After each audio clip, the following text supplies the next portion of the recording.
राष्ट्रिय स्वतन्त्र पार्टी नेतृत्वको वर्तमान बालेन सरकारले आफ्नो पहिलो बजेट ल्याउने क्रममा हिजो 21 खर्बभन्दा बढीको बजेट सार्वजनिक गरेको छ। बजेट सार्वजनिक गर्दै अर्थमन्त्री सोडिम वाग्लेले केही आशा र केही उत्साह पनि थपेका छन्। तर विभिन्न अर्थविदहरूको प्रतिक्रिया बुझ्दै गर्दा अहिलेको बजेटलाई त्यति धेरै उत्साहजनक भनेर भनिहाल्न नमिल्ने पनि टिप्पणी गरिरहेका छन्। जेसुकै भए पनि केही यस्ता खालका मुद्दाहरू सरकारले आफ्नो बजेटमा समावेश गरेको छ जुन वर्तमान सरकारले नै ल्याएको हो र भनेर सोच्न सकिने अवस्था आएको छ। जस्तै नेपाल जलविद्युतमा धनी मुलुक मानिन्छ र सरकारकै मन्त्री नेताहरूले पनि बेला बखतमा नेपालको पानी बेचेर नेपाललाई आत्मनिर्भर बनाउन सकिन्छ भन्ने खालका अभिव्यक्तिहरू पनि दिँदै आएका छन्।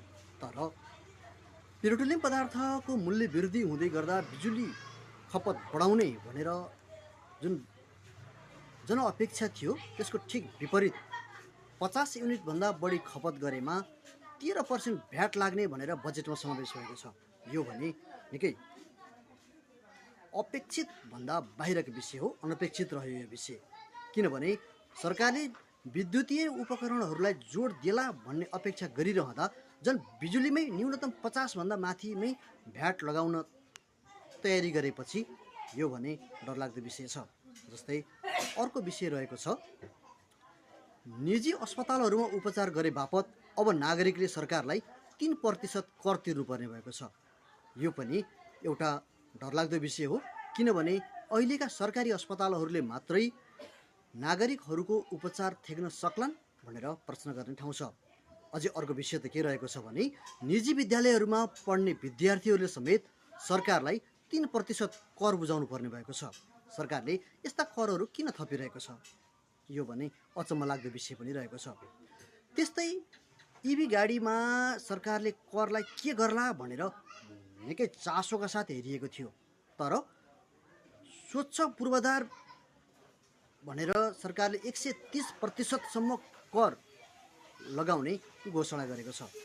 आफ्नो बजेट मार्फत यसले पनि एउटा इभी गाडीलाई प्रोत्साहन गर्ला भन्ने अपेक्षामा तुसरापात भएको छ। अझ चितवन त रासोपा सभापति रवि लामिछानेकै निर्वाचित जिल्ला पनि हो। यहीँबाट रवि लामिछानेले भारी मतान्तरसहित विजय भएका थिए। तर चितवनमै विभिन्न खालका विकासका पूर्वाधारहरूमा समेत बजेट नपुगेको भनी चितवनका बासिन्दाहरूले गुनासो गरिरहेका छन्। भरतपुरको विमानस्थललाई स्तरोन्नति गरी रात्रिकालीन उडान समेत गर्न सकिने बजेटमा उल्लेख गरे पनि यही निकै चर्चामा आएको गौतम बुद्ध अन्तर्राष्ट्रिय क्रिकेट रङ्गशालामा भने बजेट नपर्नुले यहाँका नागरिकहरू सरकारप्रति थोरै आक्रोशित पनि बनेका छन्। गौतम बुद्ध अन्तर्राष्ट्रिय क्रिकेट रङ्गशाला चाहिँ यसमा चाहिँ बजेट पर्ला भनेर अपेक्षा थियो, तर बजेट परेको छैन। हेरौँ यसलाई सरकारले कसरी सम्बोधन गर्छ। समग्रमा भन्नुपर्दा अहिलेको बजेट वितरणमुखी देखिन्छ र केही सकारात्मक र थोरै आशा र धेरै निराशा ल्याएको भनेर टिका टिप्पणीहरू पनि भइरहेका छन्। तपाईँलाई यो अहिलेको बजेट कस्तो लागेको छ? सरकारले के कुराहरूमा सुधार गरेको भए बजेट अझै जनमुखी र जनअपेक्षा अनुसार हुने थियो? तपाईँले आफ्नो टिप्पणी राख्न सक्नुहुन्छ। मलाई भने अहिलेको बजेट औसत नै लाग्यो। धन्यवाद।